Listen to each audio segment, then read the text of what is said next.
서양에는 계급이 없다고요? 저는 그 말을 들을 때마다 조금 웃겨요. 왜냐면 서양에서는 오래 살아본 사람일수록 그 말이 얼마나 이상한지 알거든요. 계급이 없는 게 아니라 계급이 안 보이게 만들어져 있는 경우가 진짜 많거든요. 그리고 안 보이는 계급이 가끔 더 무서워요. 제가 어릴 때 아버지가 저한테 자주 하던 말이 하나 있었어요. 헨리야, 세상에는 항상 너보다 센 사람이 있다. 그 사람을 무시하지 마라. 그때는 그냥 힘 얘기인 줄 알았어요. 그런데 나이가 들고 스웨덴에서 살고 미국에서 살고 한국에서 오래 살고 지금 호주까지 와보니까 그 말이 완전히 다르게 들려요. 어디를 가도 사람 사이에서는 순서가 생겨요. 돈, 직업, 인맥, 말투, 학벌, 회사 안에서의 위치, 심지어 어느 동네에 사는지까지요. 사람은 계속 서로를 보고 자기 위치를 확인해요. 그런데 이상하게 한국에서는 서양 얘기만 나오면 갑자기 전국처럼 말하는 사람들이 진짜 많아요. 헨리야, 거기는 상상 때 편하게 말았잖아. 다 병등하잖아. 여자는 차별도 없잖아. 능력만 있으면 누구나 올라가잖아. 저는 그 말을 들을 때마다 정말 묻고 싶어요. 어느 서양 얘긴데요? 제가 살았던 서양이랑 너무 다른데요? 예전에 프랑스 친구 한 명이 한국에 왔어요. 만나자마자 한국 회사 문화, 위계 질서, 나이 문화가 너무 답답하다고 계속 말했어요. 프랑스에서는 다 병등하대요. 자기 나라에서는 직급이 달라도 사람을 사람으로 대하고 한국처럼 누가 위고 누가 아래인지 그렇게 안 따지냐고 했어요. 그런데 그 친구가 한국에서 편의점 일을 시작했어요. 어느 날 저한테 화가 나서 말을 하더라고요. 점장이 자꾸 바닥도 닦으라고 하고 화장실도 청소하라고 한다는 거예요. 그래서 제가 그럼 하면 되지 않아? 라고 해가지고 그랬더니 바로 이 말이 나왔어요. 헨리야, 나는 계산하는 사람이야. 청소하는 사람이 아니야. 저는 그 순간 진짜 웃음이 나올 뻔했어요. 방금 전까지는 계급이 싫다던 사람이 자기 일 안에서는 이미 계급을 만들고 있었거든요. 계산하는 일은 위고 청소는 나라는 생각이 너무 자연스럽게 들어가 있었어요. 자기는 병등을 믿는다고 생각했는데 막상 자기가 하기 싫은 일을 만나는 순간 헨리야, 그거 내 일이 아니야. 누군가 아랫사람이 해야지. 그런 식으로 나오는 거야. 이게 제가 말하고 싶은 핵심이에요, 여러분. 사람은 자기가 계급을 싫어한다고 말할 수는 있어요. 그런데 대부분은 계급 자체를 싫어하는 게 아니라 자기가 아래에 있는 걸 싫어해요. 이건 한국만 그런 것도 아니고 프랑스만 그런 것도 아니고 거의 어디서나 보여요. 미국에서도 비슷했어요. 겉으로 보면은 정말 편해요. 직원이 자상 이름 부르고 회의에서 농담하고 옷도 자유롭게 입고 말도 직접 해요. 처음 가면은 와, 진짜 수평적이다 라는 생각이 들어요. 그런데 한 번 선을 잘못 넘으면은 그때부터 보이지 않던 벽이 나와요. 누가 회의에서 말을 많이 해도 괜찮아요. 그런데 회사가 좋아하지 않은 방식으로 계속 말하면요, 갑자기 중요한 메일에서 빠져요. 점심 약속에서 빠져요. 프로젝트에서 빠져요. 아무도 대놓고 너는 아래 사람이니까 조용히 해 라고 말 안 해요. 그냥 기회가 사라져요. 그리고 어느 순간 본인이 눈치채죠. 여기도 말해도 되는 말과 말하면 손해보는 말이 따로 있구나. 한국에서는 위계가 눈앞에 보일 때가 많아요. 누가 팀장이고 누가 신입인지 알기 쉬워요. 말투도 다르고 회식 자리에서도 위치가 보이고 어떤 회사는 상사가 직접 소리까지 지르죠. 저는 그게 좋다고 얘기를 하는 게 아니에요. 여러분, 제발 오해하지 마세요. 이상한 건 이상한 거고 바뀌어야 할 건 바뀌어야 해요. 그런데 서양은 그 위계가 없어지는 게 아니라 그냥 방식이 바뀌는 경우가 진짜 많거든요. 소리를 안 지르는 대신 차갑게 빼버려요. 명령은 안 하는 대신 분위기를 압박해요. 싫으면 하지 마 라고 말하지만 진짜 안 하면은 다음 기회에서는 빠질 수도 있어요. 겉으로는 선택인데 실제로는 선택지가 별로 없는 거죠. 호주에 와서도 그걸 진짜 많이 느껴서요, 여러분. 한국 댓글을 보면은 헨리야, 호주는 자유로워서 하고 싶은 말을 다 해줘도 되죠. 이런 말을 진짜 자주 봐요, 여러분. 근데 진짜 아니에요. 여기서도 잘못 말하면은 사람한테 찢겨요.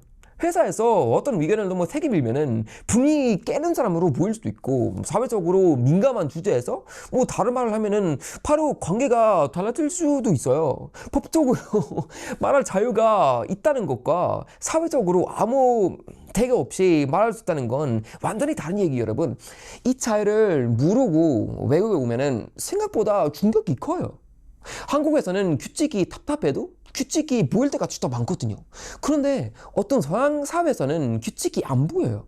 그래서 처음에는 자유롭다고 느껴요. 아니면 멀리서 보면 자유롭다고 느껴요. 그러다가 몇 달, 몇 년 지나고 나서 알게 돼요. 아, 규칙이 없던 게 아니구나. 아무도 나한테 설명을 안 해준 거구나. 이게 특히 직장에서 더 강하게 느껴져요. 예를 들어 아픈데도 쉬지 못하는 사람 있죠. 그것들은 병가가 있고 회사는 공간이 제일 중요해요 라고 말해요. 그런데 팀이 너무 바쁘거나 승진 경쟁이 세면은 아픈 사람이 스스로 출근해요. 왜요? 법이 막아서가 아니에요. 약기 모이기 싫어서요. 책임감 없는 사람처럼 모이기 싫어서요. 다음 중진에서 밀릴까봐 걱정돼서 하는 거죠. 그리고 돈 얘기 가져가면은 더 솔직해져야 돼요, 여러분. 서양에 계급이 없다는 말이 제일 무너지는 순간은 돈 앞이에요. 좋은 동네, 좋은 학교, 부모의 자산, 누구를 알고 있는지, 첫 직장을 어디서 시작했는지, 이런 게 사람 인생을 엄청 바뀌어요. 그런데 겉으로는 누구나 노력하면 할 수 있어, 될 수 있어, 성공할 수 있어 라고 말하죠. 물론 노력은 중요해요. 저도 노력의 힘을 믿어요. 저도 노력 겁나 많이 했어요. 그런데 출발전이 같은 척 하는 건 다른 얘기예요.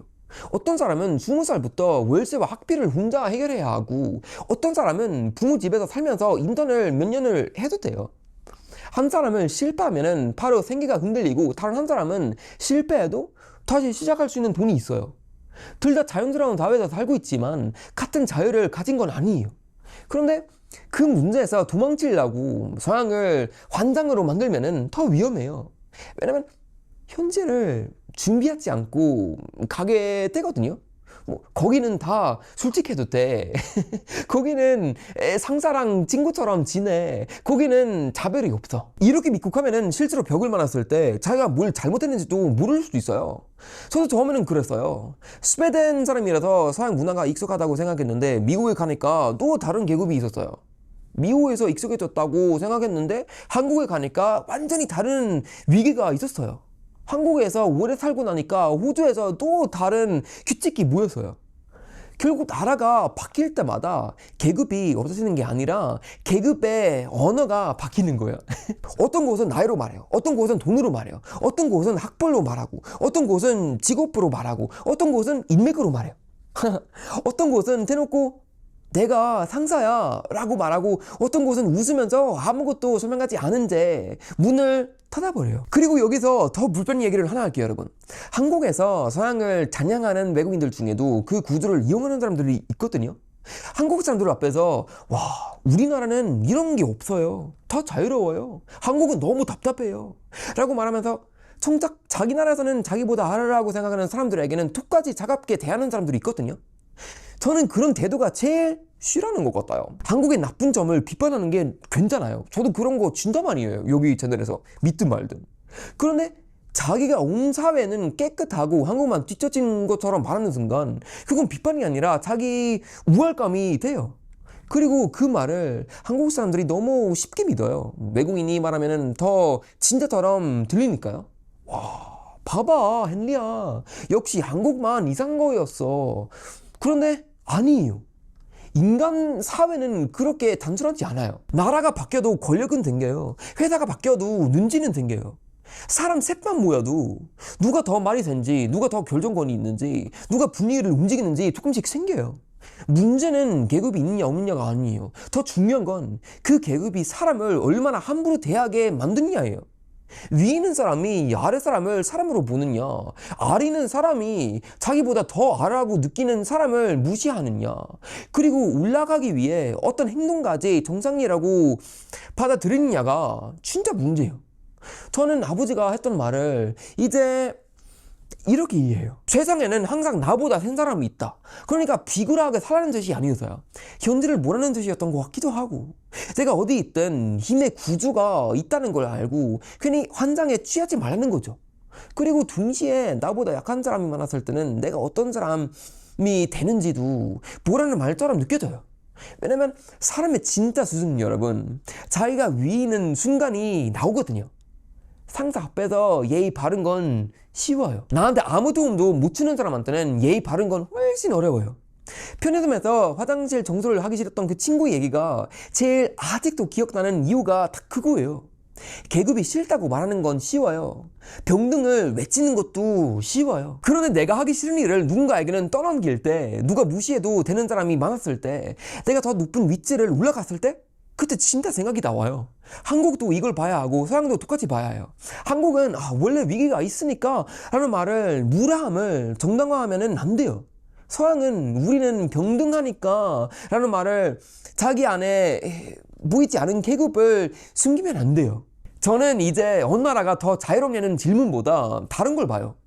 그 사회에서 약한 사람이 실수했을 때는 어떻게 대하는지, 돈 없는 사람이 얼마나 존중받는지, 직급이 낮은 사람이 반대 의견을 냈을 때 정말 괜찮은지, 서비스 직원한테 사람들이 어떤 표정을 짓는지, 거기에 그 사회의 진짜 계급이 보여요. 서양에는 계급이 없다는 말, 저는 진짜 믿지 않아요. 한국에만 계급이 있다는 말도 믿지 않아요. 어디에나 있어요. 다만 어떤 나라는 그걸 이름으로 부르고 어떤 나라는 웃으면서 숨길 뿐이에요. 그래서 외국에 가면은 무조건 더 자유로울 거라는 환상도 버렸으면 좋겠어요. 한국이 답답하면은 바뀌어야죠. 떠나고 싶으면 떠날 수도 있죠. 그런데 다른 나라를 전국으로 만들어 놓고 자기 삶의 답을 거기에 던지지 마세요, 여러분. 창조가 바뀐다고 인간의 본성이 바뀐다는 건 아니거든요. 제가 여러 나라를 살면서 결국 제일 크게 배운 건 이거예요. 계급이 없는 사회를 찾는 것보다 계급이 생겨도 사람을 함부로 대하지 않은 사람이 되는 게 훨씬 중요해요. 그리고 진짜 자유는 여러분, 아무도 나한테 위에 없는 상태가 아니에요. 누가 위에 있든 누가 아래 있든 내 태도를 잃지 않은 거예요. 세상 어디를 가도 누군가는 나보다 힘이 세요. 그리고 언젠가는 나도 누군가보다 힘이 셀 때가 와요. 그때 내가 어떤 사람이 되는지, 저는 그게 그 사람의 진짜 계급이라고 생각해요.